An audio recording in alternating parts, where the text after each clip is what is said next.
Yesterday, Saturday, marked exactly 22 years since Nigeria returned to a democratic dispensation after years of military rule. General Abdulsalami Abubakar, who took over from the late General Sani Abacha as the last military head of state, inaugurated the Fourth Republic on May 29, 1999, when he handed over power to an elected president, Chief Olusegun Obasanjo. The date served as the country's Democracy Day until June 12th was instituted by President Muhammadu Buhari as the new Democracy Day in Nigeria. Although the day has been stripped of its Democracy Day tag, it nonetheless, that is May 29, remains a yardstick for assessing the performance of governments, both at state and federal government levels. This year marked President Muhammadu Buhari's 6th year anniversary in office. To celebrate, the presidency released a report card listing the administration's achievements. Ehosa Iwumbo reports. That I will be faithful. That I will be faithful. President Muhammadu Buhari was elected in 2015. He rose to power on 3 cardinal objectives: to fight insecurity, end corruption, and improve the economy. 6 years down the line, security remains one of the administration's greatest challenges. On more than one occasion, they've claimed to defeat Boko Haram, but that's far from the reality on the ground. Banditry, school abductions, and clashes between herders and farmers are sweeping across the country, but the government says it's got it all under control. The Buhari government is also viewed as having failed to expand the economy, reduce the country's dependency on oil, and follow through on its anti-corruption pledges.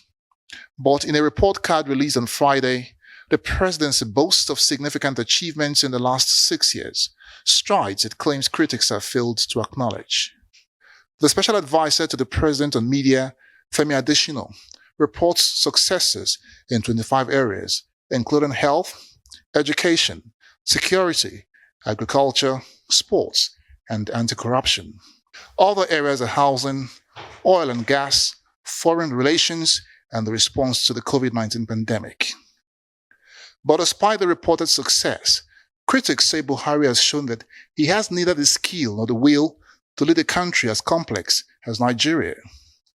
The government has embarked on huge infrastructure development programs on roads, rails, and power. These come at a cost that require more borrowing, but there are concerns that the Buhari government might lead Nigeria into a second debt trap. The promise to take 100 million people out of poverty in 10 years is being viewed with lots of skepticism, with the unemployment rate steadily on the rise. With almost 8% of unemployment recorded in 2020, the government claims to have the best job creation and poverty alleviation initiatives in Nigeria's history. It's now 6 years since the Buhari government promised change. The question remains, are Nigerians getting the change they asked for? Do they deserve better? But Femi Adesina thinks the question can only be truly answered when the administration breasts the tape in 2 years. He believes the applause will be resounding even from the worst skeptics. Ehosa Iwumbo, Arise News. Well, that report there by Ehosa Iwumbo, Arise News correspondent. But joining me now to discuss this and other issues is the former Executive Secretary of the National Health Insurance Scheme, Professor Usman Yusuf. Professor Yusuf, good to have you on This Day Live. Thank you very much for joining us at very short notice, I must say. Thank you. Thank you very much indeed. Well, quickly, 22 years after the return to civilian rule in 1999, and 6 years of President Muhammadu Buhari's presidency. May 29 was the occasion when, we had to, mark that particular milestone in Nigerian politics and the march towards democratic consolidation. What's your assessment? Do you think that 22 years of democracy will seem to have served us well? And 6 years since President Buhari took over, the man sold to Nigerians as the Messiah, has he been able to achieve that messianic objective?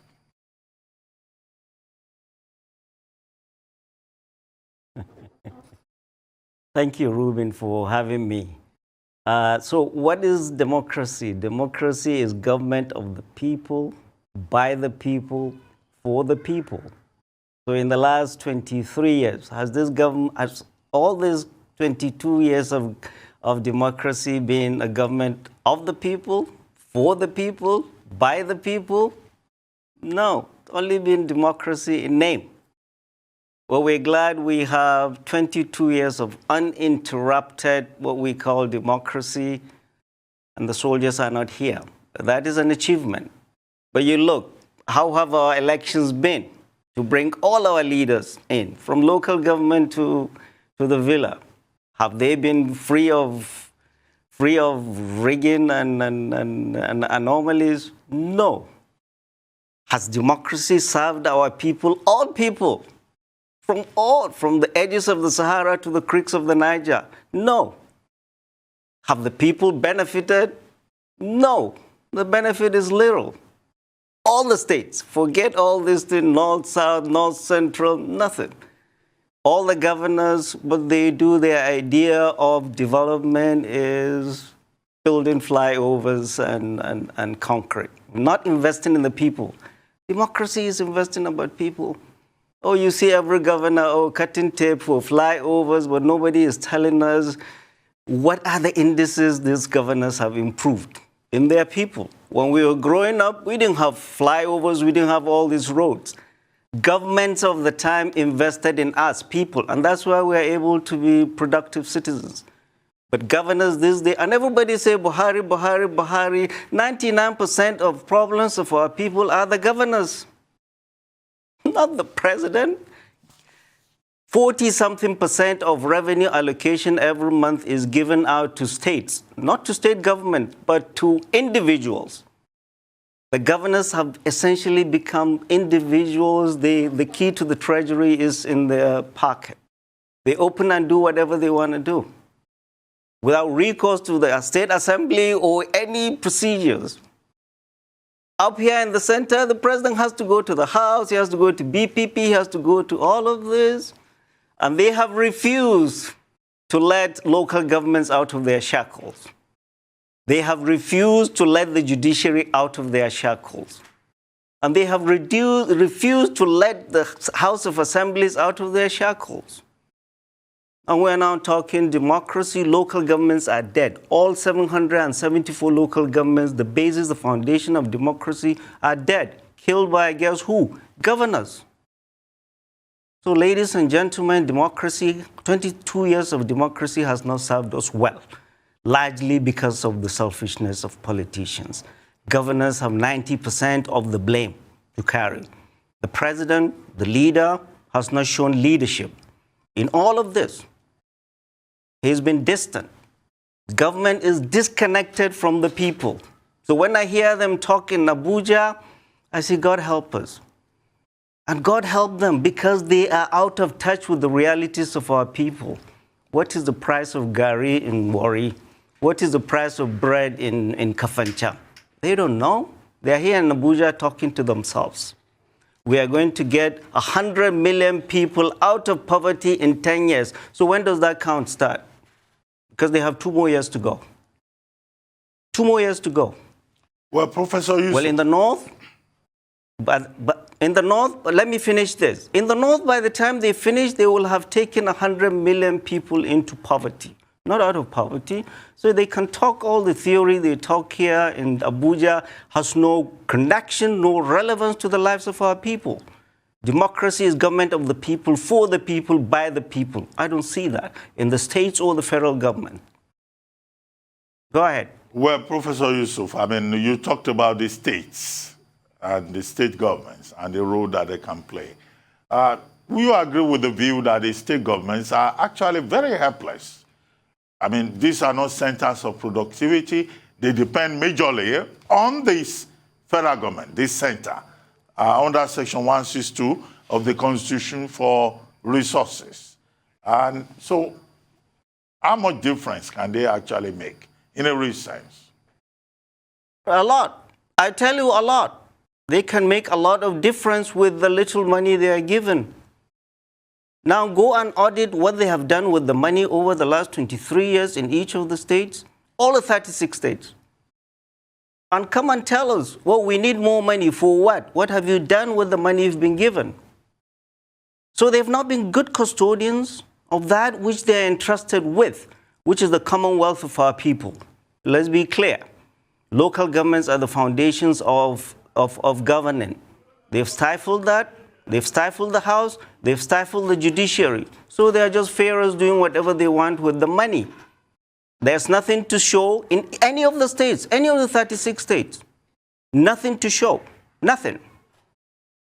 So the center has huge problem. But the periphery is not doing its work. The money is not being, there's nothing to show down there. It's not the president who will take care of schools or hospitals or roads or everything. It is the state governors. And you go to the schools, you go to the hospitals in all the states. What indices have they improved? Maternal mortality, infant mortality, women dying in childbirth. How many, what is the school grades? Are they getting better? The states of our schools, the state of our hospitals. These are basic things that impact our people, not flyovers. So governors have a huge responsibility to bear. We all throw things at the center.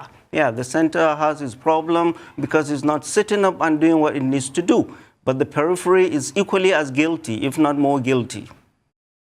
Well, Professor Yusuf, what's your response to some of the issues that emerge from the public hearings at the constitutional amendment centers this week?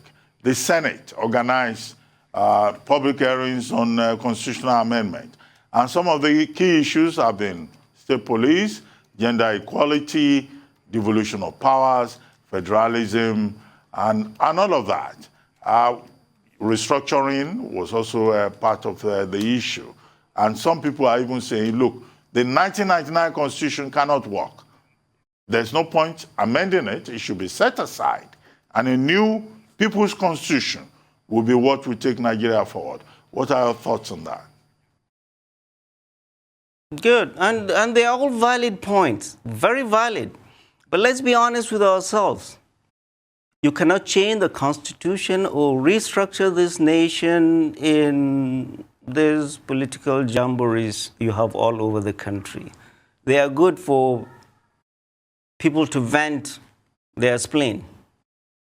But the real work is at the National Assembly, and we have elected representatives that are supposed to do that. We cannot restructure this country or change the Constitution in the studio or on social media or in town hall meetings. It has to be the 1999 Constitution. We like it, we don't like it, has to be interrogated at the National Assembly by our elected representatives. Where are they? They are the ones who should do the heavy lifting. All this talking maybe is to vent-splain and play to the gallery. Of all the hearings I had, the best speech I had was that of the Oni of Ife, who spoke the truth. And said, politicians, we elected you, you are back here in Abuja, you don't know what you're doing. You left us with the people, we the traditional rulers. Tell me which minister, which member of House of Representatives or senator can go back home and spend the weekend? They're all here in Abuja agitating for restructuring, change of the Constitution, or Igbo presidency, Yoruba nation, and all. They are all not serious. They're not. Go back to your people. They don't visit their people. They're out of touch with the realities of their people. They're here in Abuja shouting. Our people are suffering. Nobody is representing them in Abuja. They're just talking. And yes, they need to tell us how much they're going to spend again for this jamboree all across the nation. It reminds me of when we were in university, when President, the head of state then, IBB, wanted to get IMF loan. There was so much, he said, okay, people should be talking. In the interim, he'd already done his Maradona and taken IMF loan. So we just keep talking. The real work can only be done by interrogating our 1999 Constitution of the National Assembly by our elected representatives. not by goons on the street shouting or burning people, not by people yelling. So let's douse this thing and be mature about it. If talking around will douse tension, fine, but the real work will go. And if anybody thinks, and I don't see it happening, we have 2 years. If anybody thinks Nigeria can be meaningfully, and the word is meaningfully restructured in this atmosphere of ethnic and political poison, then we don't know what we're talking about. We want this, we want this, we want this. Yeah, whatever you want, channel it to the National Assembly. Let's do it. You're not going to get to the villa by killing or threatening or blackmailing people. That is not democracy. Democracy is listening to the people. Okay, Prof, I refer to Yes, 6 Ruben. years of the Buhari administration earlier on. And Femi Adesina issued a statement in which he was saying that Buhari's critics are unfair and that the future is written in gold. And he listed the president's achievements in different areas: agriculture, oil and gas, infrastructure, foreign policy relations, and all of that. I'm sure you will have seen that statement by Femi Adesina. Do you agree that this president, in 6 years, has been able to lay a solid foundation in terms of a legacy for the future, and that perhaps Femi Adesina is right, that's the president's spokesman, in saying that the future is written in gold? I don't know. To be honest, I didn't see it. And the honest truth is, I said it before, I mean, I'm fed up. I've shut my ears and eyes to all they are saying, because it's out of touch with the realities of our people. Which gold? Which gold? Are people safer today than they were before this government came in? Are we richer? Is our naira going further than it was before this government came in? Is corruption less than it was before this government came in? These were the three cardinal things he came with. So infrastructure has nothing. My time in Katsina, we don't see any infrastructure. So what are they talking about? Agriculture, our people cannot go to the farm. Security, a third of my state is under siege by this bandits. We never saw IDPs before this government. We have IDPs in Katsina. Women have been raped, cattle rustled, people killed, bandits laying siege on our people. The president, neither the president nor any of his emissaries condoling with us or connecting with us.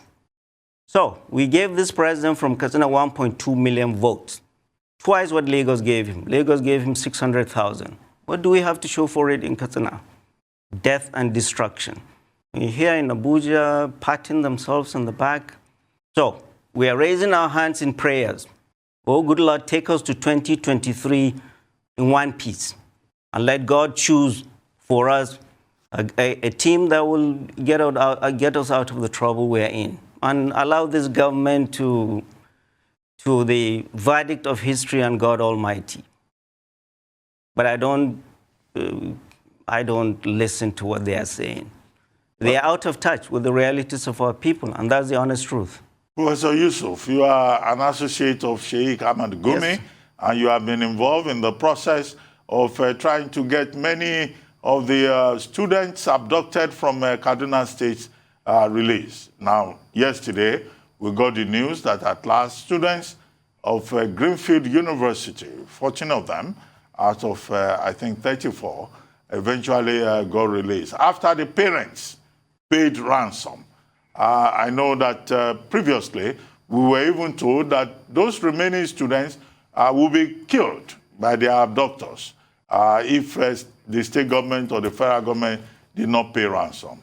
And the Kaduna state government insisted that it would not negotiate or pay ransom.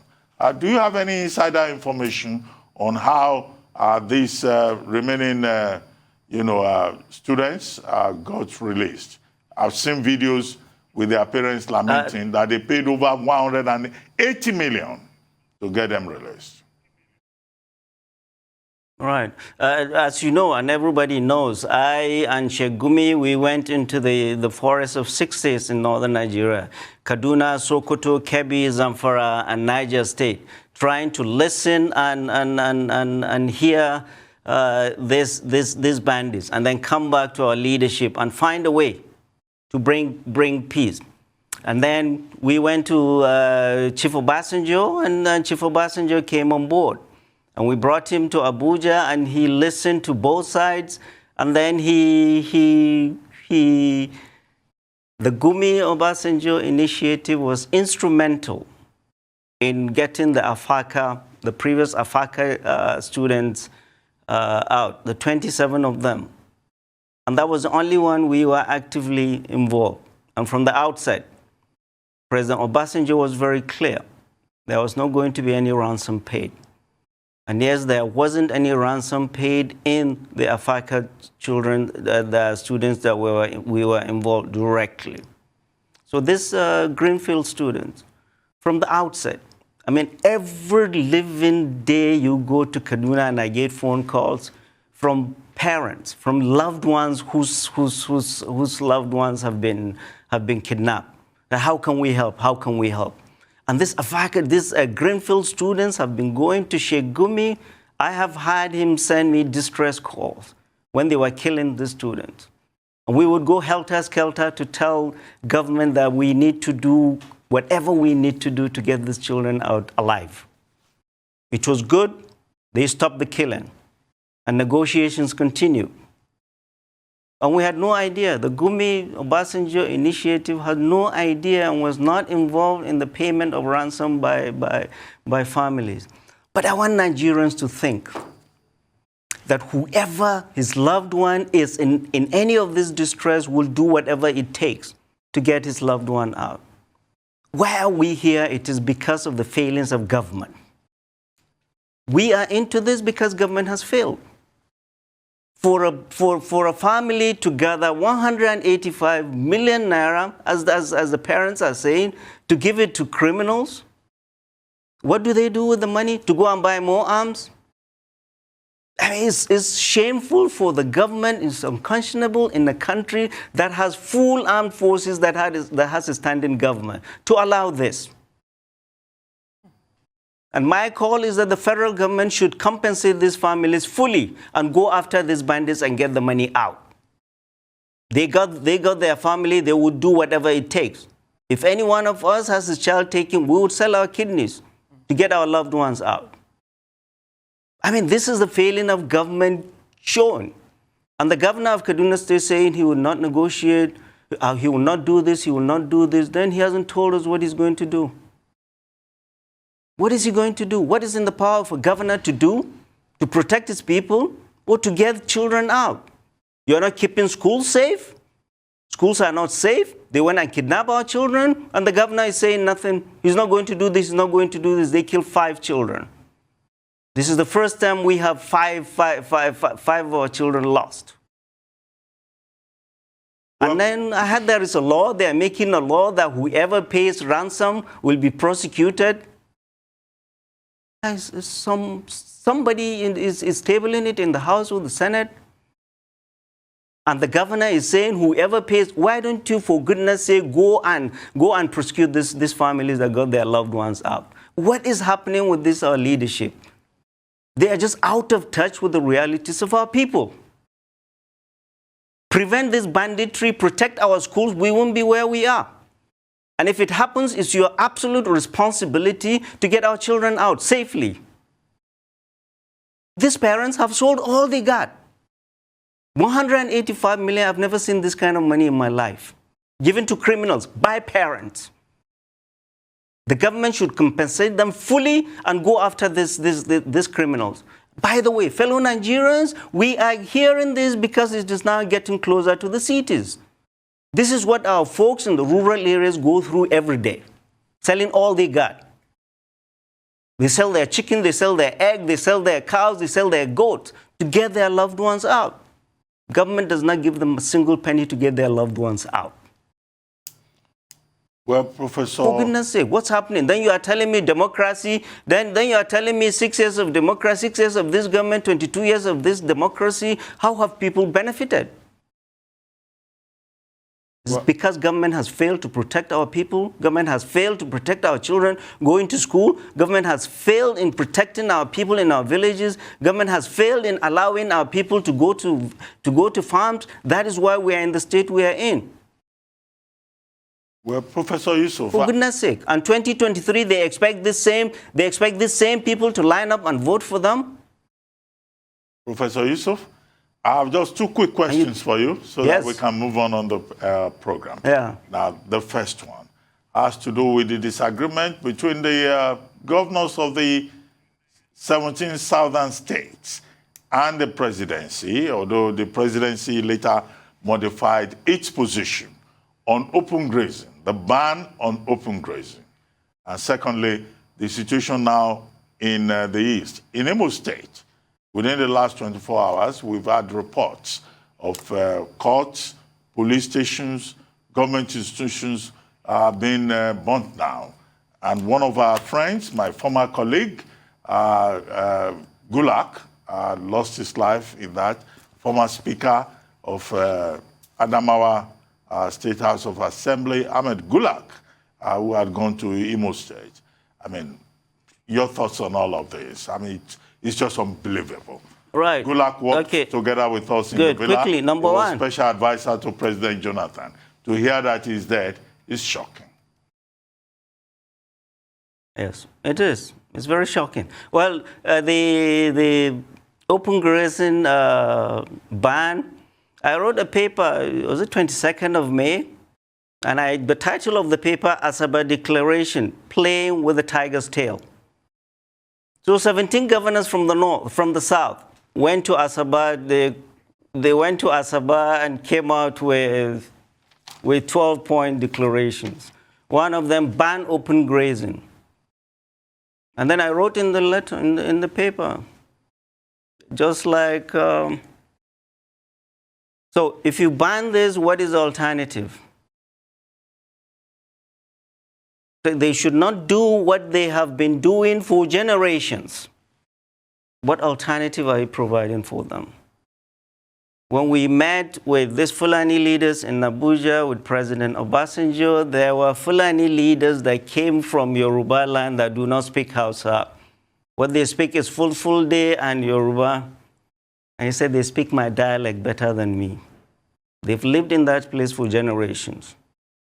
So, and I said it, I'm not for political correctness. I dispense political correctness when it comes to injustice. And I was very clear that that declaration was nothing but a premeditated quit order to all Fulanis from in the south. And let nobody tell you anything differently. And now as we speak, all Fulani herders have vacated the southeast up north. The exodus has begun, which is not good. So those 17 governors that convoked in Asaba, they did not think things through.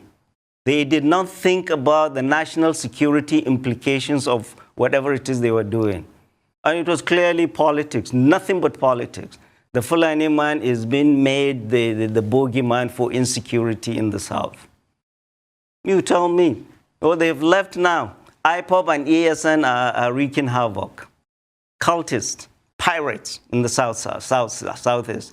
And then armed robbers and Igboho and the person you call activists. So you tell the people, you make a law specifically for an ethnic group. And you say that's not ethnic cleansing? This is akin to what happened in Nazi Germany. And this is exactly what happened in Rwanda. We need to be very careful. Section 4 of the 1999 Constitution as amended gives the fundamental right of every citizen to live and work in any part of this country. So you tell them to live, so you're telling all Fulanis to vacate, and they have vacated the southeast, and that is not good. Security agencies need to. We've seen. They're killing, ethnically killing Fulanis and all that. This is nonsense. Where are the elders in the south? to step up and call this nonsense to a halt. And see what's happening in the southeast. This is exactly the playbook of Boko Haram. That's how they started.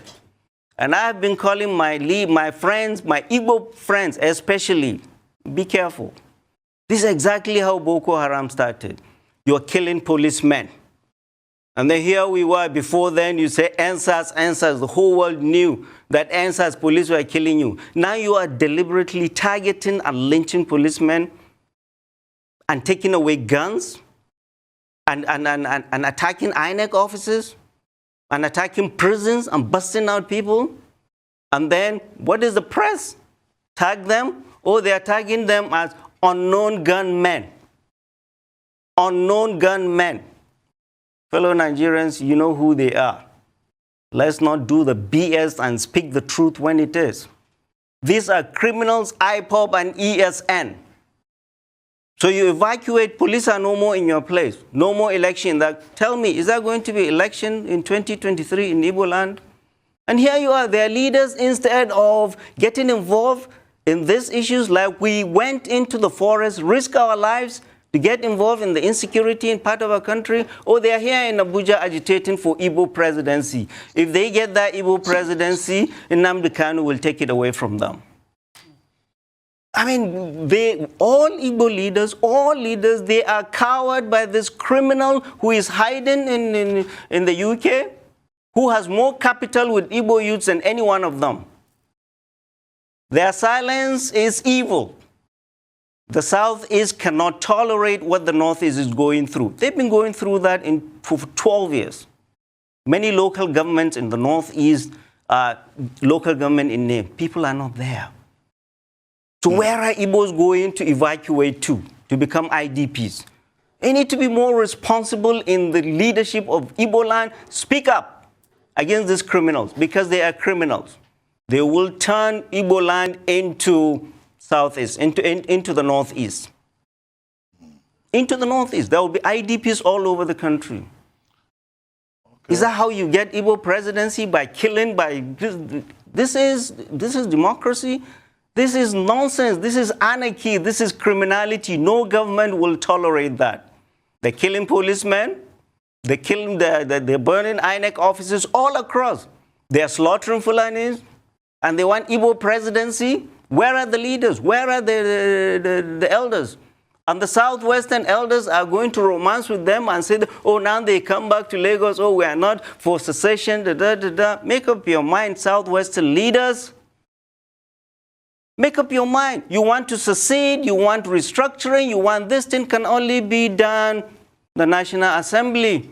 And I see the speaker in the crowd with the Southwestern governors. Mr. Speaker, you are the leader of the House of Representatives. You are the leader of that place that restructuring starts. What are you doing there? Go back to the House and restructure. Or secede. Bring it to the table. Bring everything to the table.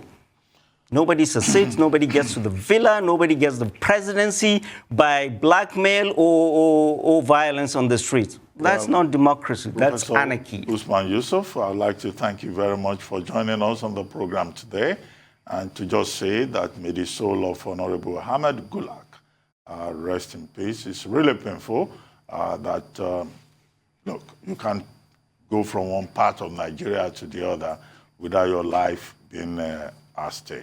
But I thank you very much, Professor Usman Yusuf, for joining us. Thank you very much indeed.